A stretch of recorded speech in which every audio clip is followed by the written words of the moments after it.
విశాఖ 16వ వార్డులో అక్రమ కట్టడాలను తొలగించాలని సిపిఐ నాయకులు డిమాండ్ చేశారు. అలాగే జోన్ 3 సూపర్వైజర్ నారాయణను సస్పెండ్ చేయాలని అన్నారు.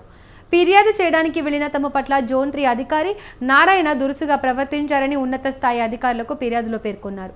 దీనిపై వివరణ కోరేందుకు వెళ్లిన మీడియా పైన బెదిరింపులకు దిగినట్లు వారు చెప్పారు. నారాయణను వెంటనే విధుల నుండి తొలగించాలని వామపక్ష నేతలు, మీడియా సంఘాలు డిమాండ్ చేశాయి.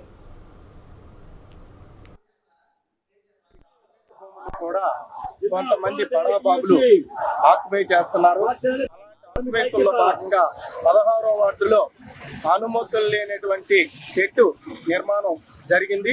ఈ విషయంలో పత్రికా సోదరులకు కానీ మీడియా మిత్రులకు కానీ తెలిసి ఆ విషయాన్ని జీవీఎంసీ జోన్ 3 ఏదైతే ఆసిరిమెట్ దగ్గర ఉన్నటువంటి జీవీఎంసీ జోన్ 3 ఏసీపీని అలాగే అక్కడ ఉన్నటువంటి సూపర్వైజరు ఎవరైతే నారాయణ ఉన్నారో వీరి దృష్టికి తీసుకెళ్తే ఇది మీకు సంబంధం లేదు, మీరు మమ్మల్ని బ్లాక్మెయిల్ చేస్తున్నారు, మేము ప్రభుత్వ ఉద్యోగులని మీ మీద ఏ రకమైన యాక్షన్ అయినా తీసుకోగలమని చెప్పేసి ఒకవైపు పత్రికా సిబ్బందిని, టీవీ ప్రతినిధుల్ని బెదిరిస్తూ ఇవాళ ప్రజల సమస్యలు పరిష్కరించడంలో పూర్తిగా వైఫల్యం చెందించి ఇవాళ అక్రమ కట్టడాల దగ్గర మామూలు కక్కుర్తి పడుతున్నారు తప్ప ప్రజల యొక్క సమస్యలు పరిష్కరించడంలో జీవీఎంసీ టౌన్ ప్లానింగ్ విభాగం లేదనేటువంటిది 16వ వార్డులో అక్రమంగా నిర్మాణం చేస్తున్నటువంటి సెట్టే ఒక ఉదాహరణ. కాబట్టి ఈ విషయంలో స్థానిక ఎమ్మెల్యే గారు, నగర మేయరు, ఏదైతే ఇన్ఛార్జి కలెక్టర్ కూడా వీటి మీద సమగ్ర విచారణ జరిపి జీవీఎంసీ